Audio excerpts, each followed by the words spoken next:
안녕하십니까? 오늘은 다니엘서 1장 8절에서부터 21장의 내용입니다. 다니엘과 친구들은 그들의 신앙의 절개를 지킬지 아니면 바빌론에서 타협할지를 시험받는 첫 번째 자리에 서요. 그것은 왕이 하사한 음식과 포도주를 먹을 것인지 아니면 자기를 더럽히지 않기 위해서 채소와 물을 선택할지의 문제입니다. 다니엘서 1장에는 반복적으로 이제 채소가 나와요. 여기서도 채소라는 말이 현재 8절에는 없죠. 12장 16절에는 뭐 콩이라든지 땅에 진짜 우리가 심는 그 채소 이것을 의미하고요. 왕이 하사한 음식과 포도주를 먹을 것인지 아니면 자기를 더럽히지 않기 위해서 채소와 물을 선택할 것인지의 기로에 서요. 이 고기와 참 맛있는 음식 이거를 청년들의 입장에서 거부하는 것도 참 힘들다고 저는 생각하고, 저로서도 참 아주 본능적으로 자기가 평생 채소와 물을 선택한다는 것 자체도 굉장히 힘든 문제 아니겠어요? 거기에다가 다니엘과 친구들이 거부해야 했던 이 음식은 이 표준 세번역으로는 왕이 내린 음식이라고 번역되어 있는데요.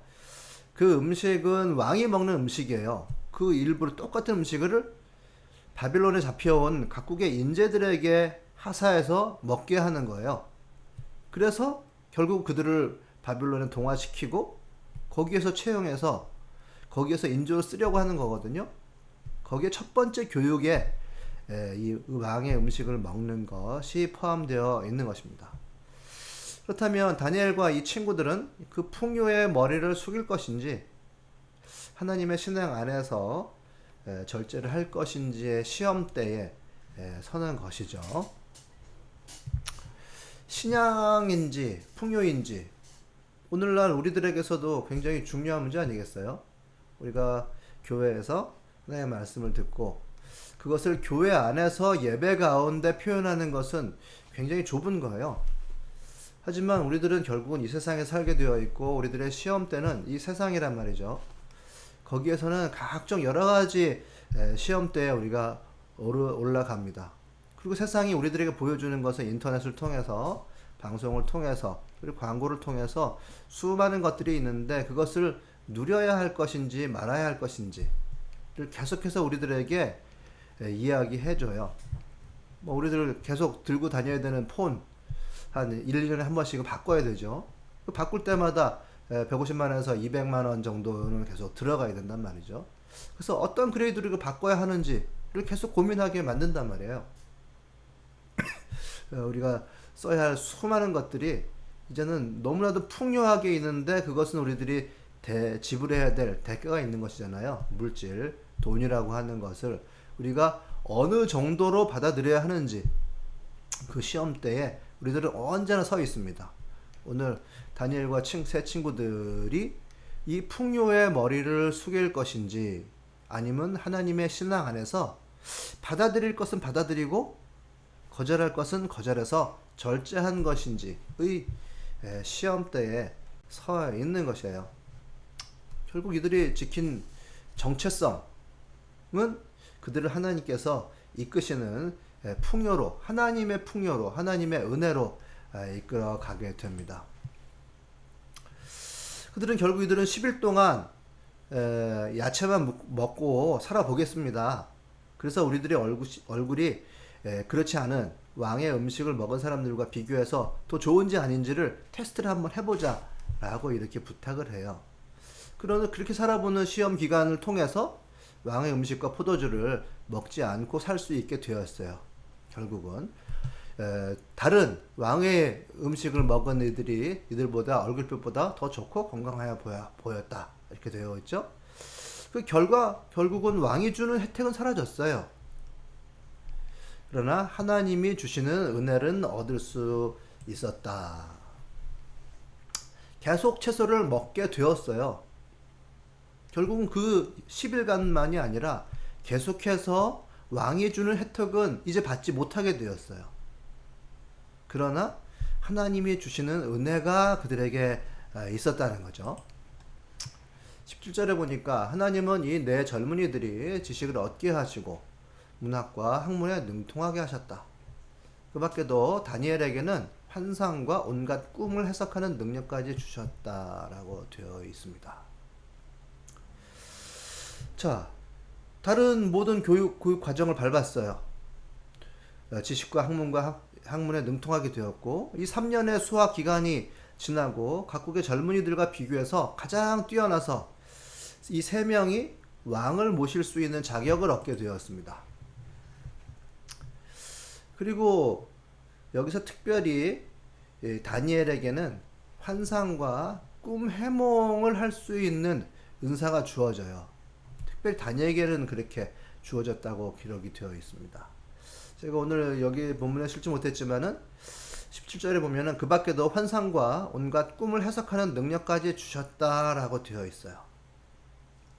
왕은 온갖 지혜와 지식에 대한 문제로 다니엘을 테스트를 해봅니다. 그리고 전국의 어떤 마술사나 주술가보다 10배는 더 뛰어남을 인정하게 돼요. 여기서 이제 마술사, 주술사라가 언급이 되는데요. 뭐 당시에 이제 사전을 보면 말 그대로 점성가, 점쟁이 이런 사람들을 의미해요. 그래서 나라가 잘 살 수 있도록 수맥과 광맥을 찾아낼 수도 있고 또 앞으로 나라를 어떻게 운영해야 될지를 알려주는 보이지 않는 부분에 해안을 가진 사람들을 의미를 합니다.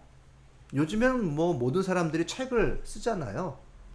블로그를 써도 그걸 책으로 만들고 페이스북을 해도 그걸 책으로 만들지만 당시로서는 이 오컬트적인 지식을 가진 사람들로서 이 책을 집필할 수 있는 사람들, 그러니까 지식인이에요. 지식의 보고와 같은 부류의 사람들입니다.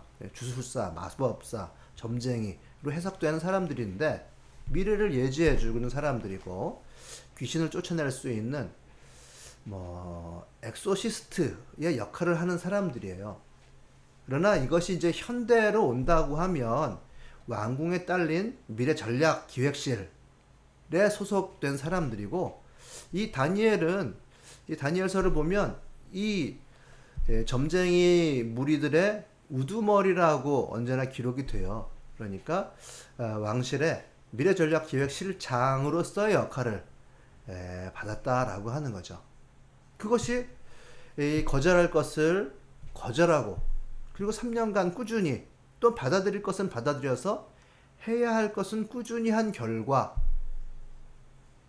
하나님께서 주시는 은혜를 받게 되었단 말이죠. 이렇게 거절할 것을 거절하라. 그리고 안 좋은 상황이지만 해야 할 것을 꾸준하게 하는 것이 바로 하나님이 사람을 성장시키시고 그리고 하나님의 일에 쓰시는 은혜를 받는 방법이다 라고 저는 이렇게 생각을 하게 되었습니다. 저는 그래요. 오늘날 우리들에게 주는 적용이라는 게 뭘까? 저는 무엇을 받아들이고 무엇을 거절할 것인가에 달려 있다고 생각해요. 거절할 것을 확실하게 거절하는 거 굉장히 중요하거든요. 잘 되는 그때가 우리에게 있어요. 계속해서 도전하고도 하고 또 목표도 있고 희망도 있고 상승곡선을 팍 그리는 때가 있단 말이죠. 다니엘과 친구들처럼 앞날에 희망도 있고 그리고 결심만 한다면 왕의 음식을 먹을 수도 있는 시기가 분명히 있습니다. 그런데 거절한다라고 하는 건 뭐냐? 그때에 이 다니엘과 세 친구들이 내가 고향에서 근본에서부터 배우고 알아왔던 하나님의 뜻 그것을 기준으로 해서 받아들일 것은 받아들이되 그 중에서 거절해야 될 것은 분명하게 거절해야 된다라고 하는 점이에요. 이들은 바빌론식의 이름을 받아들였어요. 다니엘은 벨드사살이라는 이름을 받아들였어요. 바빌론의 이름을 얻었습니다. 세 친구들도 다 받아들였어요. 그리고 바빌론의 교육과 지식을 받아들였고 거기에서 왕을 보좌하는 역할을 받아들였습니다. 그러나 그들은 그들의 음식을 거절했단 말이에요. 그들은 이것이 그들의 정체성이라고 생각한 것이죠. 오늘날 우리들에게도 갖고 오면 우리가 먹을 음식과 못 먹을 음식이 있다라고 하는 거죠. 내가 거절해야 될 부분과 받아들일 부분이 분명히 있어요. 이렇게 거절하게 되면 나의 앞길을 막아서는 방해물이 될 수도 있습니다. 그리고 어떤 것을 받아들여야 될지, 거절해야 될지를 판단하는 시점이 되면 정말 혼돈이에요. 혼란이죠. 이 다니엘의 경우도 마찬가지 아니겠어요? 왕이 하사한 음식이 있는데 평생 거기서 살아야 될 것이 예고되어 있는데 말이죠. 근데 채소와 물만을 선택한다라고 하는 게 이거 혼돈스럽지 않겠어요? 쉽지 않죠. 뭐가 되기 전에 그 직전에 선택을 해야 되는 이 혼돈처럼 사람을 힘들게 하는 것이 없어요. 내 마음의 문제인지 환경의 문제인지 이게 앞날을 가로막는 것일지 아닐지 이 문제에 대한 선택인데 그때 왕의 음식을 거절한다라고 하는 것은 저는 우리가 그래도 신앙생활 하면서 배워온 것이 있잖아요. 그것을 선택할 것인지 말 것인지의 문제는 우리가 예배 가운데서는 반드시 이렇게 얘기를 하죠. 우리가 반드시 가야 할 길에 대해서는 예배 가운데서는 얘기한단 말이에요. 그런데 현장에서 그것을 선택하느냐 마느냐의 문제는 굉장히 힘들긴 해요. 그러나 내가 받아들일 것을 다 거절하라는 얘기는 아니에요. 그러나 내가 배워온 부분, 그것에 근거해서 내가 거절할 바가 있다고 하면 배워온 대로 선택을 하는 거죠. 그것이 저는 하나님께 받을 은혜로 연결된다고 생각을 해요. 하나님께 받을 은혜로 연결이 됩니다. 하나님이 사람을 키우시고 쓰시는 은혜를 누리는 길이에요. 거절할 것을 거절하는 것이 첫 번째 단계입니다. 그들은 왕의 음식과 포도주가 아닌 채소와 물이라고 하는 절제를 통해서 모든 교육생들보다 뛰어난 재주와 총명을 얻었고요. 왕을 보조하는 역할을 은혜로 받았습니다. 그리고 다니엘에게는 더해서 꿈과 환상을 해석하는 은혜가 있었던 거죠. 그래서 저는 발전과 상승, 그리고 꿈과 희망이라는 좋은 시절에 내가 근본에서부터 보고 배운 하나님의 말씀으로 거절할 부분을 치열하게 거절하는 것은 결국은 하나님의 은혜로 연결된다 라고 그렇게 생각을 하고요. 그리고 두 번째, 해야 할 것을 꾸준하게 하는 것. 주신 상황과 비전 가운데서 해야 할 것은 꾸준히 해야 한다라고 하는 것을 말씀드리고 싶어요. 이들은 3년간 꾸준히 바벨론의 교육과 학문을 받아들였습니다. 꿈과 희망을 가지고요. 주신 것을 또한 지혜롭게 받아들였어요. 그것은 꾸준히 준비한다는 거거든요. 꾸준히 준비하는 3년의 기간을 거쳤습니다. 아니야, 나는 채소와 물만 먹을 것이다. 그러니까 모든 것을 거절한다가 아니고요. 꾸준히 준비하는 것. 그렇게 해서 내가 해야 할 일을 마침내 하게 되는 역할과 때를 만날 것을 대비한 거예요. 이건지 저건지 헷갈리고 참 잔머리를 쓰는 것이 아니고요.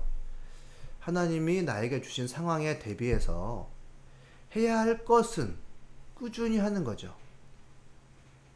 해야 할 것을 그냥 우직하게 꾸준히 해 나가는 긴 시간이 필요하다라고 하는 거예요. 공부를 하던 아니면 현장에서 실습을 하던 산 경험을 하던 부르신 그 부르심에 맞추어서 꾸준히 해 나가는 세월이 필요한 것 같아요.